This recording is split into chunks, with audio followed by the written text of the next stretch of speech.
जय हिंद और नमस्कार साथियों। ग्रोथमोट यूपीएससी की सनदी सेवा एवं अन्य प्रतियोगिता परीक्षाओं के लिए अति महत्वपूर्ण ऐसी विशेष श्रृंखला में मैं ध्रुव जानी आप सबका हार्दिक स्वागत करता हूं। इस विशेष श्रृंखला के तहत हम लोग महत्वपूर्ण विभिन्न कानूनों की चर्चा करते हैं, जिन कानूनों ने आज के भारत में या आज के भारत के निर्माण में बहुत ही अहम भूमिका निभाई हो। कई सारे कानूनों का अध्ययन हमने कर लिया। आज यह हमारा 38वां लेक्चर है इस विशेष श्रृंखला का, जिसके तहत हम लोग नेशनल फूड सिक्योरिटी एक्ट 2013 को यहाँ लेंगे, उसके बारे में अध्ययन करेंगे। सेम मोडस ऑपरेंडी यानी कि सबसे प्रथम इंट्रोडक्शन और बैकग्राउंड की बात करेंगे, फिर उसके बाद ऑब्जेक्टिव और इंपॉर्टेंट प्रोविजन यानी कि जो महत्वपूर्ण प्रावधान है उनको देखेंगे, और उसके बाद अगर इस लेख संबंधी कोई टीका है और कोई इसका महत्व है तो उसको समझने का प्रयास करेंगे। साथ ही में अगर आप संधि सेवा माननीय प्रतियोगिता परीक्षाओं की तैयारी कर रहे हैं तो ये सीरीज आपको बहुत ही फायदेमंद साबित होगी, क्योंकि चाहे यूपीएससी हो, चाहे स्टेट पब्लिक सर्विस कमीशन हो, या चाहे कोई अन्य कॉम्पिटिटिव एग्जाम हो, यहाँ कानूनों का महत्व बहुत ही अहम रहता है। क्योंकि आज भारत एक ऐसी व्यवस्था में है, या भारत के संविधान के द्वारा एक ऐसी व्यवस्था का निर्माण किया गया है जहाँ कानूनों का जो अभिनय है वो बहुत ही महत्वपूर्ण है। तो यहाँ कानून अपने आप में महत्वपूर्ण साबित होते हैं और यहाँ गवर्नेंस की दृष्टि से भी इन कानूनों का अध्ययन जरूरी है। तो आज इस पर्टिकुलर उपाख्यान में हम लोग इस कानून के बारे में देखेंगे। साथ ही में आप पूरी सीरीज जो है वो देख सकते हैं हमारे प्लेलिस्ट में। Important laws that transformed India नामक प्लेलिस्ट है ग्रोथमोट यूपीएससी के यूट्यूब प्लेटफॉर्म पर। आप वहां से प्रति लेक्चर के बारे में भी देख सकते हैं, right from the first lecture to number of lectures which are going to be premiered ahead. तो देखेंगे, पूरी चर्चा शुरू करेंगे आज की मूल चर्चा बैकग्राउंड से। साथ ही में एक बात मैं प्रति उपाख्यान में कहता आया हूँ कि यह पूरी सीरीज, यह जो पूरी विशेष श्रृंखला है वो बहुत ही कॉम्प्रिहेंसिव होने वाली है। तकरीबन 100 से अधिक कानूनों की चर्चा हम लोग यहाँ करेंगे। हालांकि आज हम लोग मात्र 38 तक ही पहुंचे हैं, मगर धीरे धीरे we are going to finish 100+ laws which are being described in this book. As you can see, this book is very important, very finely crafted, very finely designed for competitive exam aspirants। ठीक है, तो उनके लिए ही महत्वपूर्ण है और कई सारी माहितियों का यहाँ मेल किया गया है। अपने आप में बहुत ही अच्छी बुक है, जिनका आधार लेकर हम इस विशेष श्रृंखला को जो है आगे चलाते हैं। इनमें अलग अलग कानून, महत्वपूर्ण कानूनों को समझने का प्रयास करते हैं। तो शुरू करेंगे आज की अब मूल चर्चा। बैकग्राउंड से शुरू करनी है हमारी बात। सबसे प्रथम अगर इंट्रोडक्शन की बात करें, ठीक है, तो पहले लॉ के बारे में समझेंगे। यहाँ स्मार्ट आर्ट की मदद से कुछ चीज़ें मैंने आपके लिए पूर्व तैयार कर रखी है, ताकि इन चीज़ों को समझने में हमारा समय जो है वो बर्बाद ना हो। साथ ही में हमें एक प्रिसाइसली चीज़ों का अध्ययन करने में आसानी रहे। तो देखेंगे, सबसे प्रथम इंट्रोडक्शन में 3 बिंदु समझने हैं। सबसे प्रथम समझेंगे, it is also known as right to food act. Yes, क्योंकि यह नेशनल फूड सिक्योरिटी एक्ट है। देखिए, भारत एक गरीब देश है, साथ ही में यहाँ जो हंगर है, जो स्टारवेशन है, उसकी डिग्री भी बहुत ही ज़्यादा है, उसकी इंटेंसिटी भी बहुत ही ज़्यादा है। मगर आज़ादी के कई सालों तक इस पर्टिकुलर मुद्दे को, इस गंभीर मुद्दे को नज़रअंदाज किया जाता था। मगर जब से सुप्रीम कोर्ट ने इंटरवेन किया, सुप्रीम कोर्ट ने सरकारों को दिशा निर्देश दिए, सरकारों की जिम्मेदारी वहाँ तय की, तब से राइट टू फूड जो है वो एक अहम मुद्दा बन गया है, हमारे बीच में चर्चा होने वाला ये मुद्दा बन गया है। तो it is also known as right to food act, यानी कि प्रति व्यक्ति को खाने का अधिकार है और वो अधिकार प्रदान करता हुआ ये कानून है। It legally ensures one of the basic human right, that is right to food. Yes, right to food is one of the basic human right. ये अपने आप में एक मानवाधिकार है और यह मानवाधिकार प्रति व्यक्ति को मिलना चाहिए, किसी भी भेदभाव के बिना। मगर यहाँ भारत में, जैसे हमें मालूम है कि कैपिटलिस्ट समाज जो है वो अमीर है, वहीं जो अन्य समाज है वो गरीब है। तो इन गरीबों के लिए खाने की व्यवस्था करना सरकार का कर्तव्य होना चाहिए, सरकार को इसके लिए कार्य करना चाहिए। तो सुप्रीम कोर्ट ने इंटरवेन करते हुए ये कानून जो है उसके गठन का एक आविष्कार हमें प्रदान किया था। फिर उसके बाद देखें तो right to food, it is a vital part of the vision of hunger free world. Yes, United Nation व अन्य बड़ी बड़ी जो अंतर्राष्ट्रीय संगठन है वो भी इस डायरेक्शन में ही आगे बढ़ रहे हैं, इस दिशा में आगे बढ़ रहे हैं कि भाई राइट टू फूड जो है वो सबको मिलना चाहिए, या हंगर फ्री वर्ल्ड रहना चाहिए, यानी कि जो भूखमरा है, जिससे लोगों की मृत्यु होती है, वो 100% बंद हो जानी चाहिए। तो उस विज़न को भी ये जो लॉ है वो प्रमोट करता है। तो ये अपने आप में सकारात्मक बाबत है। अगर इस विज़न के 3 स्तंभों की बात करें, 3 pillars of this vision, this is accessibility यानी कि पहुँच, अवेलेबिलिटी यानी कि प्राप्त होना, एंड अफोर्डेबिलिटी यानी कि किफ़ायती दामों में प्राप्त होना, ताकि गरीब वर्ग या मध्यम वर्ग इन चीज़ों को, खाने के राशन को ले सके और भरपेट खाना खा सके। तो यह 3 स्तंभ है इस जो है विजन के, और ये विजन है हंगर फ्री वर्ल्ड का। ऑन द अदर साइड अगर देखें तो right is protected only when a proactive and rapid steps are taken by central, state and local levels with legislative framework. Yes, right to food तो अच्छा है, दे दिया, मगर ये एंश्योर तभी होगा जब तीनों स्तर पे, चाहे वो केंद्र हो, चाहे वो राज्य हो, चाहे वो स्थानिक स्तर हो, तीनों स्तर पे इस पर्टिकुलर मुद्दे को लेकर काम हो, और वो काम किसी भी लेजिस्लेटिव फ्रेमवर्क के तहत हो, यानी कि कोई कानून हो जो कानून इस पर्टिकुलर अधिकार को एक सपोर्ट दे। तो इसी से यहाँ एक्ट से यह राइट टू फूड को एक सपोर्ट मिलता है, और राइट टू फूड का इम्प्लीमेंटेशन भारत में शक्य बनता है। तो ये बात रही इसके इंट्रोडक्शन की। ऑन द अदर हैंड अगर बैकग्राउंड की बात करें तो फिर से 2-3 मुद्दे देखने हैं जो अपने आप में महत्वपूर्ण है। चीज़ें सारी यहाँ जो है पूर्व से ही है, क्योंकि इन चीज़ों को समझने के लिए हमारा समय जो है वो ज़्यादा बर्बाद ना हो, साथ ही में स्पष्ट और सचोट रूप से चीज़ों को समझा जा सके। देखेंगे बैकग्राउंड में सबसे प्रथम, since independence various attempts to fight malnourishment and starvation in India, but in all the attempts political will was not present, यानी कि जो राजनीतिक जो इच्छा शक्ति है वो यहाँ देखने को नहीं मिली थी, और इसीलिए आज़ादी के 70-75 साल आज पूरे होने वाले हैं, ठीक है, और फिर भी भारत में हंगर भी है, भारत में स्टारवेशन भी है, भारत में माल नरिशमेंट भी है। तो ये अपने आप में एक शर्मजनक बात है।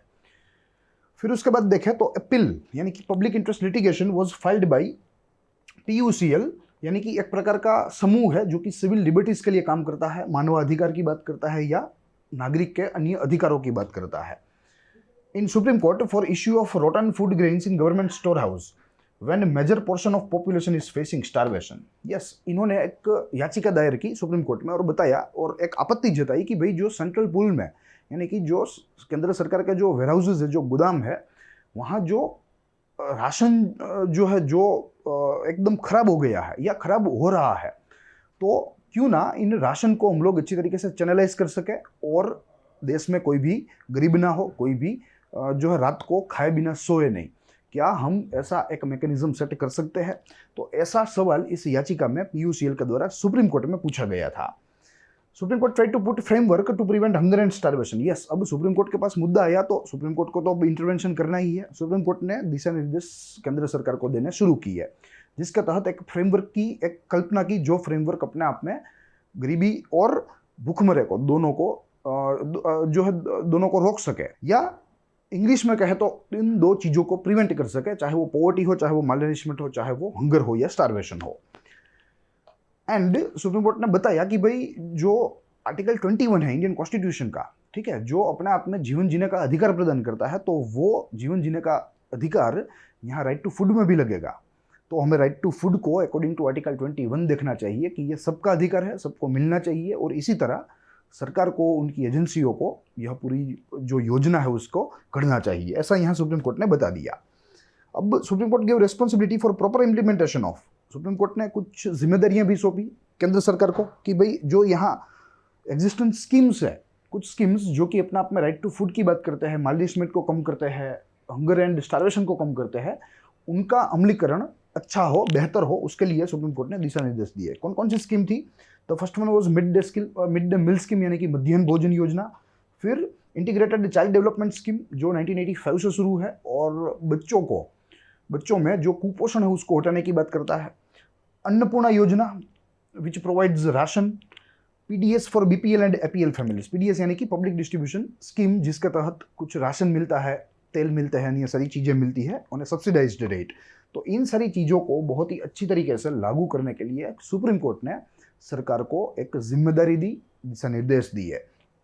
उसके बाद इन 2010 National Advisory Council formulated legislative framework to provide entitlement for about 75% of population. Yes, National Advisory Council, they researched and they found that total 75% of rural households need this type of assistance.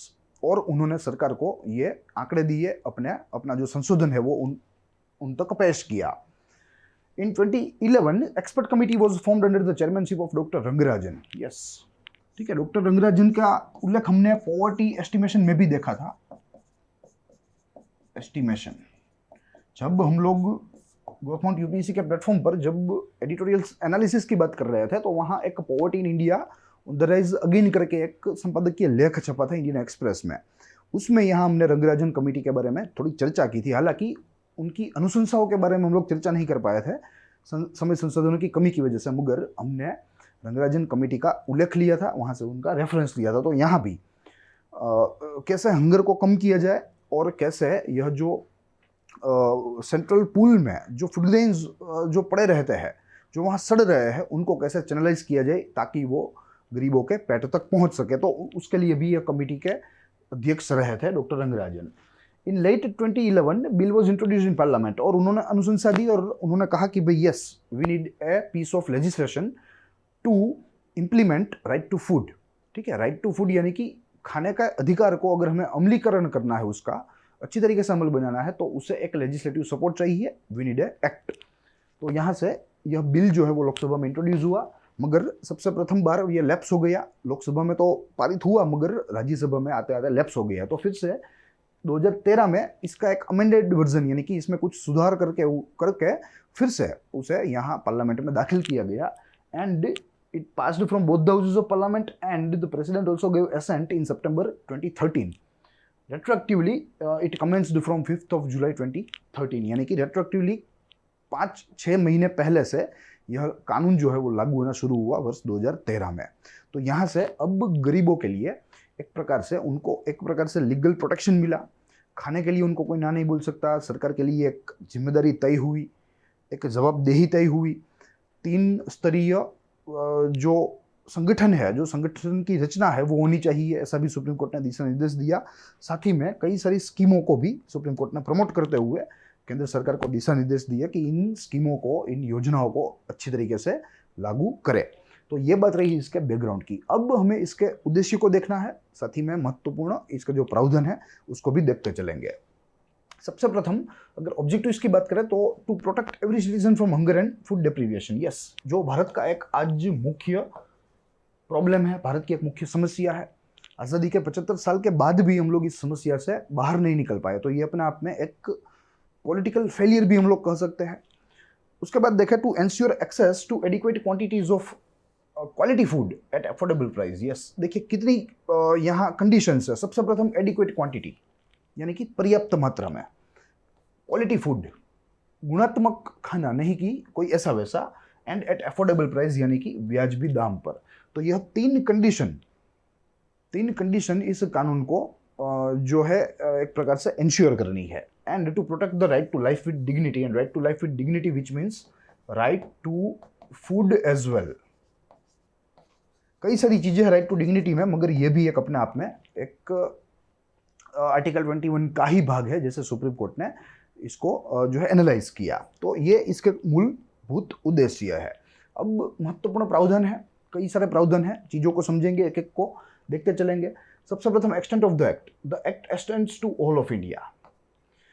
Important definition की बात करें तो section 2 provides some important definitions which include eligible house hold.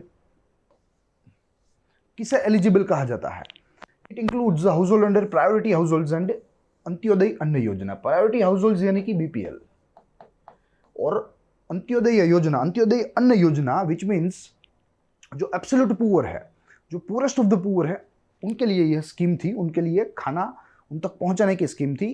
तो ये इन सारे जो है beneficiaries को as a eligible household एक प्रकार से मानेगा, BPL households and Antyodaya Anna Yojana households को। फिर उसके बाद देखें फूड ग्रेन्स, तो इट इंक्लूड्स राइस, व्हीट और कोर्स ग्रेन और any combination thereof as determined by the central government। Yes, तो सेंट्रल गवर्नमेंट यहाँ जिन जिन चीज़ों को फूड ग्रेन्स में गिनेगी उनको यहाँ जो है गिना जाएगा according to the notification according to the determination of central government. Then after food security allowance, it is the amount paid by the state government to the entitled people under the act। yes, ठीक है, राज्य सरकार के द्वारा, ये हमें याद रखना है, ध्यान रखना है। प्रिलिमिनरी पॉइंट ऑफ व्यू से भी पूछा जा सकता है कि under national food security act 2013 food security allowance is paid by which government. नीचे 3 ऑप्शन दिए होंगे हमें, एक सेंट्रल गवर्नमेंट होगा, एक स्टेट होगा, एक बाई बोथ होगा, एक नन ऑफ द अबव होगा। तो we need to choose state government from it. और इसे फूड सिक्योरिटी अलाउंस कहा जाता है कि जो व्यक्ति एंटाइटल है खाने पीने के लिए या ऐसा सब्सिडाइज्ड राशन के लिए, उनको राज्य सरकार के द्वारा कुछ नकद रुपए दिए जाएंगे in the form of allowance. फिर आगे देखें तो मिनिमम सपोर्ट प्राइस, यस, जिसे एमएसपी कहते हैं, बहुत ही चर्चित मुद्दा है। और जब 3 कृषि कानून जब संसद में पारित हुए इस साल की शुरुआत में, तो तब भी यह एमएसपी का जो मुद्दा था वो बहुत ही चर्चा में रहा। मगर समझेंगे क्या है इस कानून की जो दृष्टि से। It means the price assured by the government at which food grains are procured from farmers by the central government for the central pool. Yes, the price assured यानी कि गवर्नमेंट एक प्रकार से गारंटी देगी कि हम लोग पर्टिकुलर दाम से नीचे आपके पास से खरीदी नहीं करेंगे।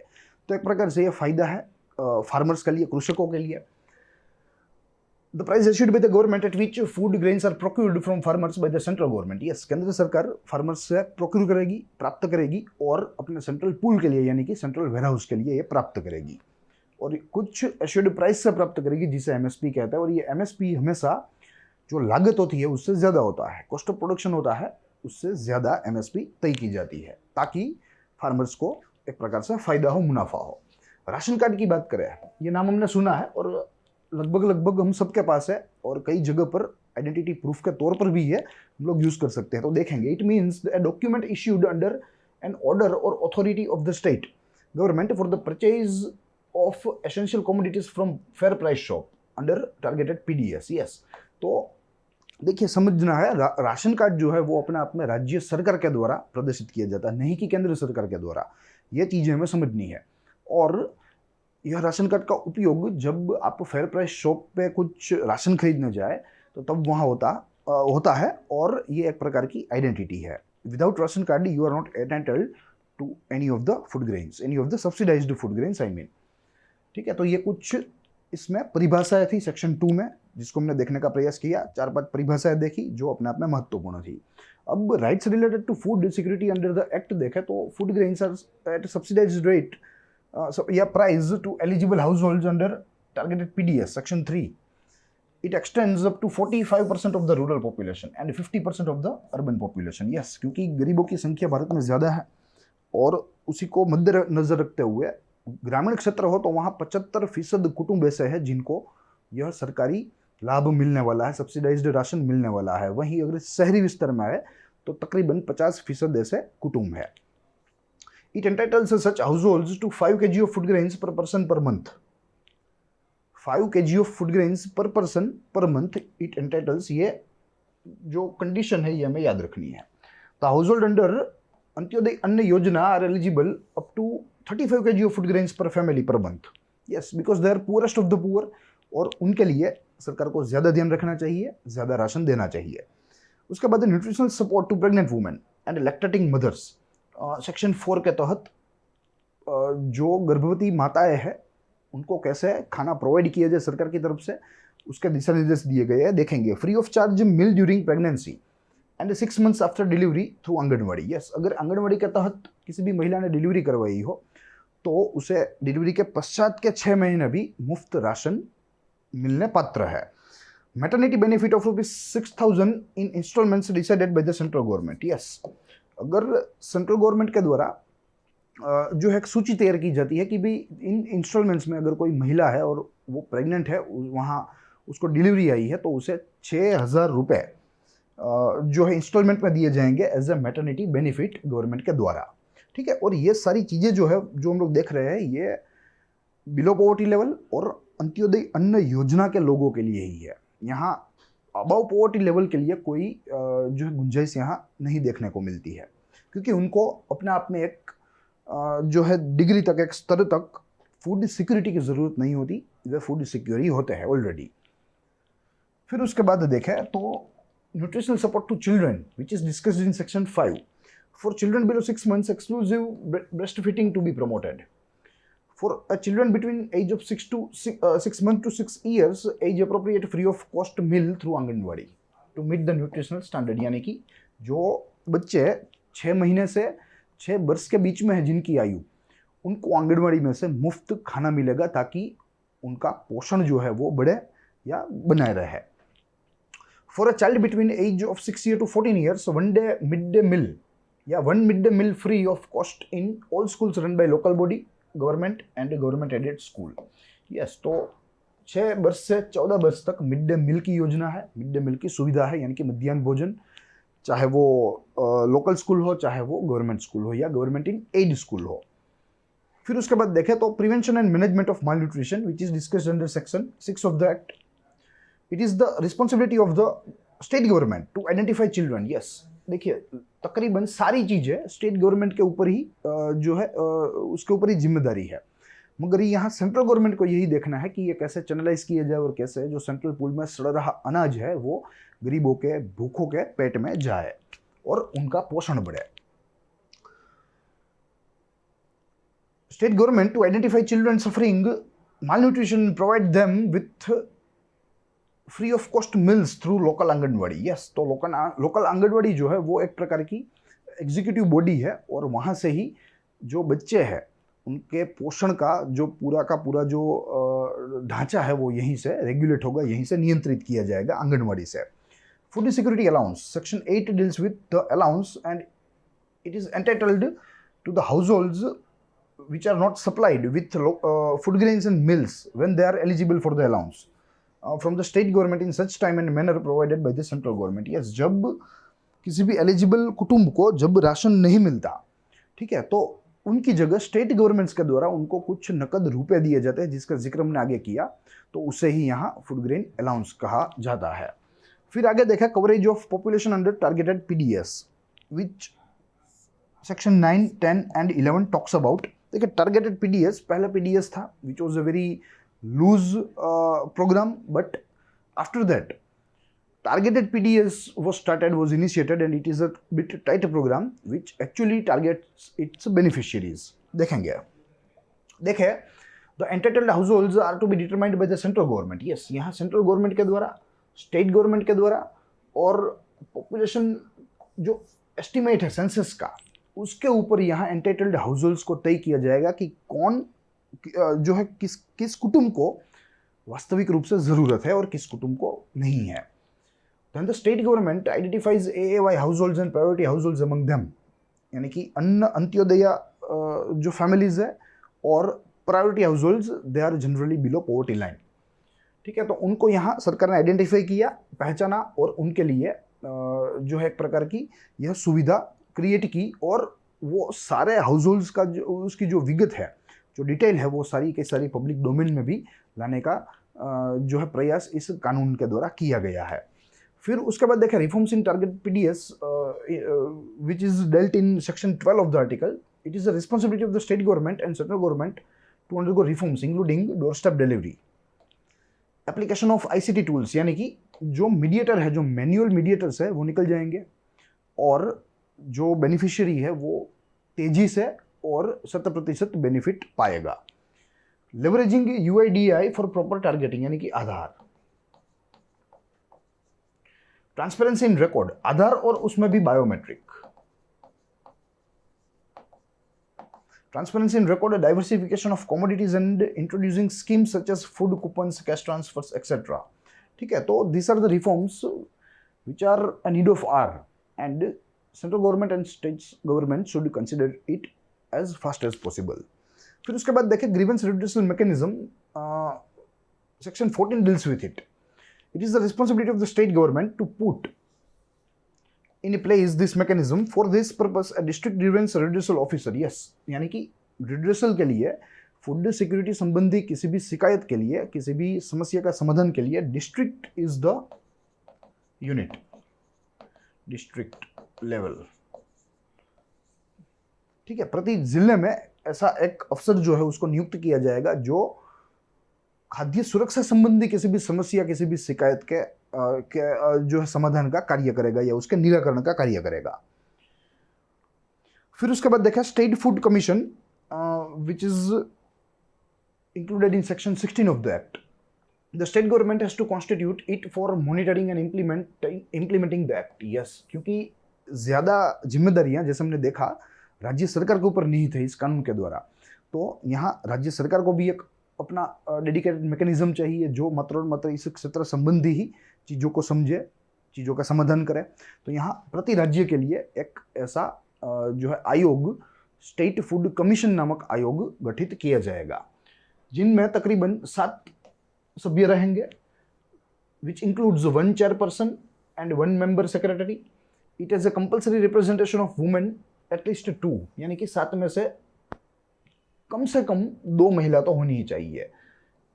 Also from scheduled caste, also from scheduled tribes as well. It monitors the implementation of the act. Here's the appeal against an order from district grievance judicial officer, gives advice to the state government and prepares an annual report which is to be laid before the state legislature. So these are the functions which are to be carried by State Food Commission. First of all, it will ensure the implementation of the act carefully and properly in the state.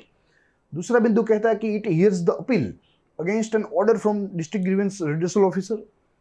It also gives advice to the state government how to deal with coming scenario, and it also prepares an annual report which is to be laid down before state legislature every year. ठीक है, तो ये सारा कुछ इसके मुख्य कार्य है. आगे देखें obligation of the state government. तो अब स्टेट गवर्नमेंट का क्या काम है? To provide food grains from the central pool to the state government. Yes, central government food grains यहाँ तक पहुँचाएगी राज्य तक अपने वेयरहाउस से स्टेट गवर्नमेंट.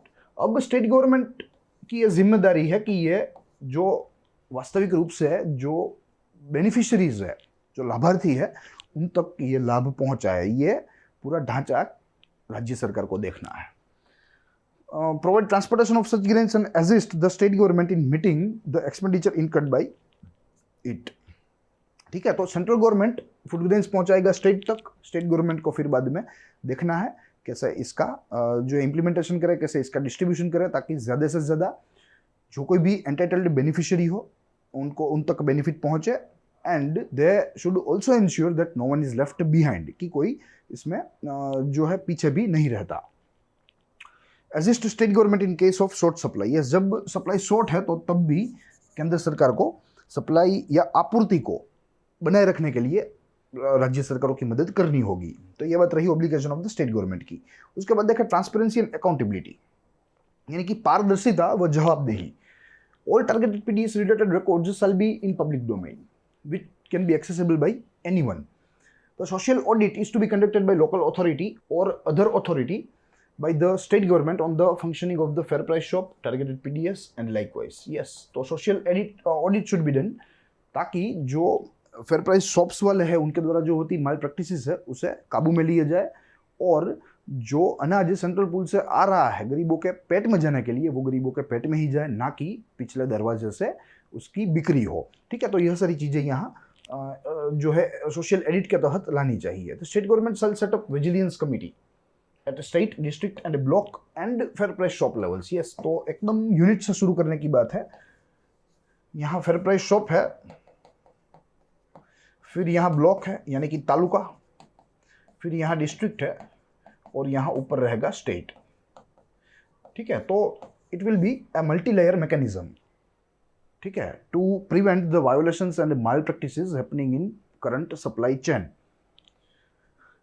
तो यह सारी चीजें हैं जो कि इसके मुख्य प्रावधान में हमें समझनी होगी. अब आगे देखें तो कुछ इसके हमें क्रिटिसिज्म देखना है, कुछ टीकाएं देखनी है, कुछ सामने इसका महत्व देखना है. अगर टीकाओं की बात करें तो शुरुआत में ही देखें तो leakages in implementation. Yes, there is a huge leakage in implementation. ठीक है, फॉर एग्जांपल केंद्र सरकार 100 किलो अपने सेंट्रल पूल से राज्य सरकार को देगी, तो जो रियल बेनिफिशियरीज है जिनको 100 किलो मिलना है, ठीक है, उन तक मात्र और मात्र 30 किलो ही पहुंचेगा. ठीक है, इतना बड़ा लीकेजेस हमारी इस करंट सप्लाई चेन में देखने को मिलता है. साथ ही में act try to focus on women empowerment. Yes, by making the eldest women head of the family. Yes, this act decides that the eldest women in the family will be the head. ठीक है, मगर यहाँ वास्तविक रूप से देखें तो अधिकांश मामलों में महिला जो है वो मात्र और मात्र प्रॉक्सी रूप में रहती है, और जो वास्तविक निर्णय है वो बुजुर्ग पुरुष के द्वारा लिए जाते हैं घर के. ठीक है, तो ये अपने आप में इसने वुमेन एम्पावरमेंट की कोशिश की, मगर ये सफल साबित नहीं हुआ. ये कानून ऐसा लगता है, टीकाकारों को भी ऐसा लगता है, अन्य विशेषज्ञों को भी ऐसा लगता है। आगे देखें तो no provision for entertainment of social sector scheme. Yes, यहाँ मात्र और मात्र अनाज की ही बात है, खाने की ही बात है, मगर कोई सोशल सेक्टर प्रोटेक्शन नहीं दिया गया, जैसे इंश्योरेंस है, जैसे पेंशन है। तो ये भी है कि यहाँ हमें समझना होगा। No scope for local authorities. Yes, because the each and everything is handled by central government और स्टेट गवर्नमेंट। ठीक है, यहाँ लोकल कोई अथॉरिटी के लिए कोई पावर नहीं, मगर धीरे धीरे इस कानून में जैसे एनविशेज किया गया, तो धीरे धीरे अब ये पावर जो है वो डिसेंट्रलाइज होगा और लोकल लेवल्स तक भी ये आ पहुंचेगा। It requires high level of political commitment. Yes, the provisions which are mentioned here, if we want to implement that provisions, then the prerequisite element is political commitment, यानी कि जो राजनीतिक समर्पण है वो सबसे ज्यादा इसमें जरूरी है। और अगर आज दिन तक पॉलिटिकल कमिटमेंट होता तो संभवतः शायद ये आज भारत में जो गरीबी है, जो भूखमरा है हम लोग देख रहे हैं, उसका प्रश्न ही नहीं होता, वो कब का सोल्व हो गया होता। मगर दुर्भाग्यवश नहीं है, तो अब आगे के समय में लाना होगा, ऐसा यहाँ टीकाकारों के द्वारा कहा जा रहा है। ऑन द अदर साइड अगर इंपॉर्टेंस की बात करें तो कुछ इंपॉर्टेंस भी इसके अच्छा है, क्योंकि अपना अपना कानून अच्छा है, राइट टू फूड की बात करता है। It focuses on progressive realization of right to food. Yes, progressive, भले ही धीरा मगर प्रतिदिन प्रतिदिन आगे बढ़ता हुआ, so that no of hungry people reduces with time, यानी कि जो नंबर ऑफ हंग्री पीपल है, not no but number of hungry people reduces with time. जैसे जैसे राइट टू फूड एक्ट का एम्बिट बढ़ता जाएगा, उसका इम्प्लीमेंटेशन अच्छा होता जाएगा, वैसे वैसे जो गरीबों की संख्या है, जो भूखों की संख्या है, वो भी कम होती जाएगी। ये अपने आप में सकारात्मक बाबत है भारत के अर्थतंत्र के लिए, वो भारत के सामाजिक क्षेत्र के लिए। It will be helpful in reducing hunger, starvation, malnutrition. Hunger, starvation, malnutrition, which will ultimately help India to achieve its SDGs. क्योंकि one of the SDG है to reduce hunger to 0%. ठीक है, तो ये अपने आप में हमें जो है इस उद्देश्य को पहुंचने के लिए मददरूप साबित होगा। Prominent problem of poverty in India will be reduced over a period of time. Yes, prominent problem, सामान्य प्रॉब्लम नहीं, मगर एक प्रकार का मुख्य प्रॉब्लम जो कि भारत देखता आया है गरीबी का, तो उसके उन्मूलन के लिए भी ये कानून हमें मददरूप साबित होगा। तो यही चीज़ें थी जो आज हमें यहाँ इस कानून, इस उपाख्यान के तहत समझनी थी। I hope you enjoy the lecture. साथ ही में जो जो परीक्षा संबंधी माहितियाँ हैं वो मैंने आपके सामने रखने का प्रयास किया, प्लस आप इंट्रोडक्शन बैकग्राउंड के लिए आप स्क्रीनशॉट्स का भी इस्तेमाल कर सकते हैं और अपनी पढ़ाई को मजबूत बना सकते हैं, अपने ज्ञान को संवर्धन कर सकते हैं। तो आज इतना ही, हम लोग मिलेंगे कानून के अगले उपाख्यान में, यानी एक कानून के साथ, उसके ऐसे ही एक अच्छे अध्ययन व विश्लेषण के साथ। तब तक के लिए दीजिए इजाजत। साथ ही में हमारी ग्रोथमोट यूपीएससी चैनल को शेयर, लाइक और सब्सक्राइब करना ना भूलें। ज़्यादा से ज़्यादा हमारी चैनल को शेयर कीजिए, ताकि ज़्यादा से ज़्यादा जो महत्वाकांक्षी छात्र है, जो सीरियस छात्र है, उन तक यह रिसर्च्ड कंटेंट पहुँचे, उनको अपने अध्ययन में हम लोग मददरूप साबित हो। तो आज इतना ही, हम लोग मिलेंगे, तब तक के लिए अपना ख्याल रखिए। जय हिंद।